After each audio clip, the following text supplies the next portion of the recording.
সাবু দিয়ে আমি পাপ্পন বানিয়ে দেখাবো। চলেন পাপ্পন কিভাবে বানায় দেখে নেওয়া যাক। এই যে প্রথমে আমি সাবুদানা নিয়েছি আধা কেজি। আমি ছোট দানা আছে, বড় দানা আছে। আমি ছোট দানাটা নিয়েছি। আমি এই সাবুদানা 3 ভাগে ভাগ করে নিব।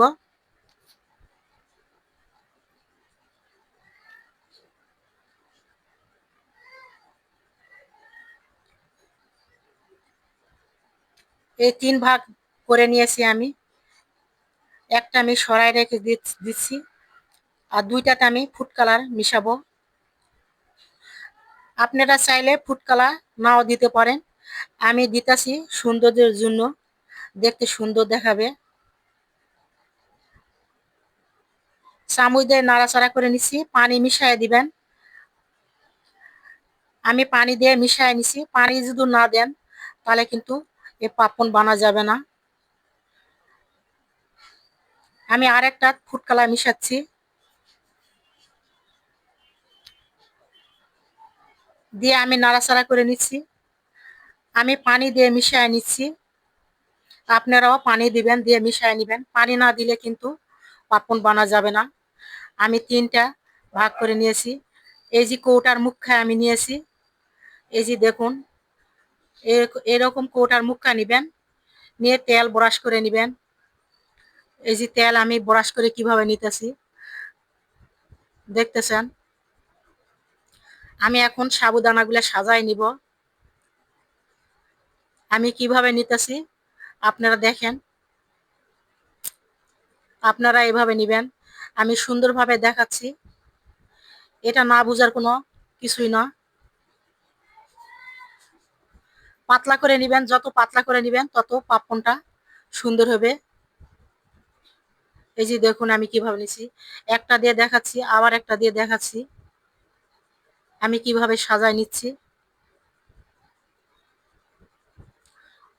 সাবুদানাগুলা মোটা করে দিতে যাবেন না, পাতলা করে দিবেন। একটা সাথে যান আর একটা গায়ে লেগে থাকে, এভাবে দিবেন।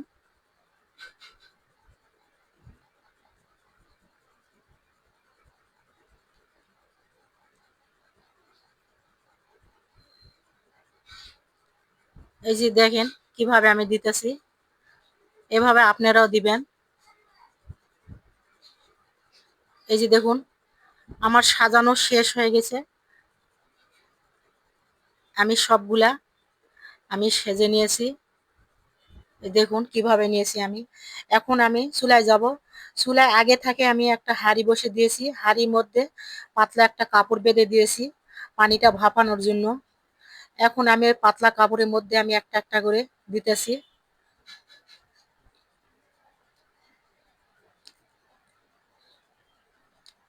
এগুলা দেওয়া হয়ে গেছে।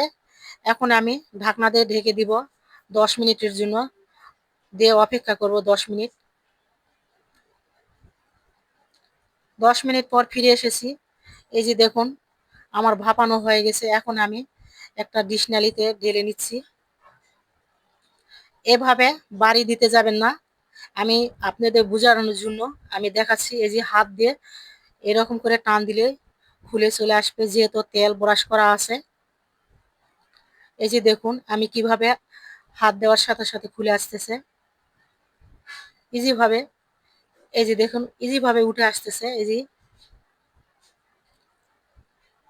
সবগুলো আমার উঠে নেওয়া হয়ে গেছে। এখন আমি ওদে যাব। আপনাদের যদি রোদে ব্যবস্থা না থাকে আপনারা ফ্যানে বাতাসে দিয়ে শুকিয়ে নিতে পারেন।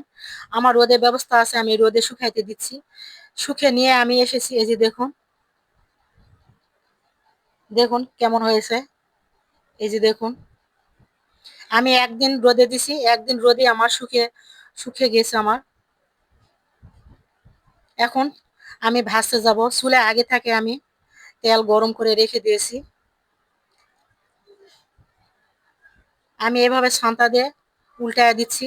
তেলটা আমার গরম বেশি হয়নি, এ কারণে পাপ্পনটা ভালো হয়নি। আমি একটা দিয়েছি, দিয়ে উলট পালট করে আমি ভেজে নিচ্ছি।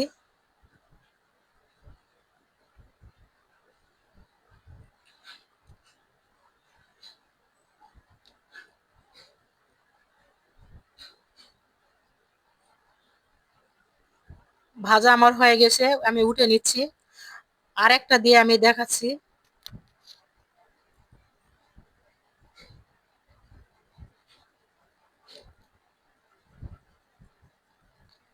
এই যে দেখুন,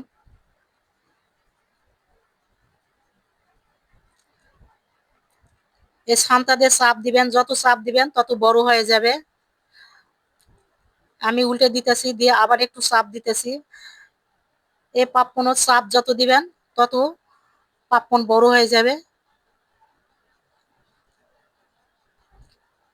আর এই পাঁপড় ভাজতে গেলে বেশি করে দেওয়া যাবে না, একটা একটা করে দিয়ে ভাজা লাগে। আমি এটা উঠে নিচ্ছি, নিয়ে আরেকটা আমি দেখাচ্ছি।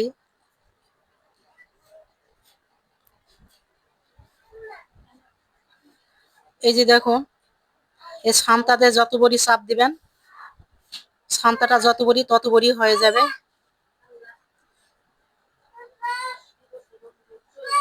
এই যে দেখুন,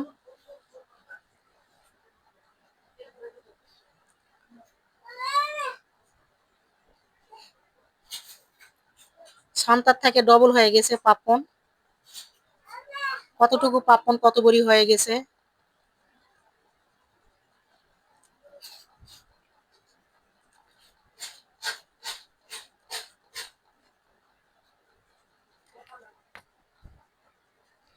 ভাজা আমার হয়ে গেছে। এই যে দেখুন, আমি সবগুলা ভেজে নিয়েছি। এগুলা খেতে কিন্তু অনেক দারুণ লাগে, সুস্বাদু লাগে। বাচ্চাদের বাজার থেকে কিনে না দিয়ে বাসায় এভাবে ভাজা দিবেন। এই যে দেখুন, আমি ভেঙে দেখাচ্ছি কেমন মচমচ হয়েছে। এই যে দেখুন, কেমন মচমচ করে মুসমুস করে ভেঙে যেতেছে। এগুলা খেতে কিন্তু অনেক সুস্বাদু হয়। ছোট একটা ভেজে দিলে বাচ্চারা খেতে পারবে না। কতটুকু জিনিস কত বড়ি হয়ে গেছে। এই যে দেখুন, এগুলা চিনি মিশাই দিবেন, চিনি মিশাই দিয়ে খেয়ে নিবেন, খেয়ে অনেক মজা লাগে। আজকের মতো ভিডিও আমার শেষ। পরবর্তী অন্য কোনো ভিডিওর সাথে দেখা হবে।